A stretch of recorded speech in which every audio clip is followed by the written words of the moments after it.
Samantala, magbabalik entablado ang comedian, actor at singer na si John Santos.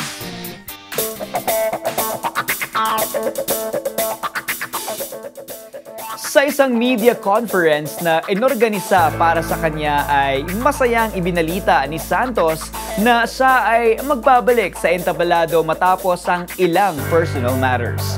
Sa ngayon ay naghahanda na umano siya sa kanyang repertoire, gayon din sa ilang comedy skit na gagawin niya.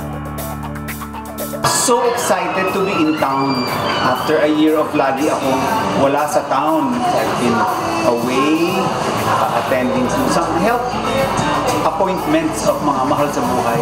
And then pag nandito, I'm in the province kasi medyo gutihing anak, medyo slow down na rin si nanay.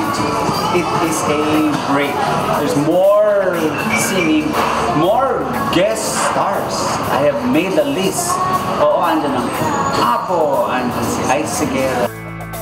Mangyayari ang kanyang one-night comedy concert sa Samsung Hall sa SM Aura ng December 7. Samantala, ibinalita din ni Santos na lumabas na ang kanyang latest single na may titulong Mr. Chan.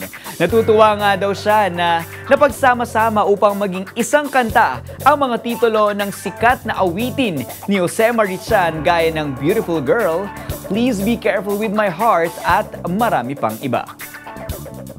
Gumawa ng awiting ang title A Day in the Life of a Song.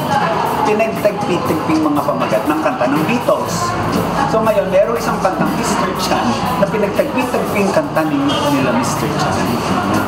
Diba, Tell Me Your Name, ang mga beautiful girl, Can We Sit and Talk a While, and Tell Me Your Name, lahat yan na pagsama-sama sa isang song.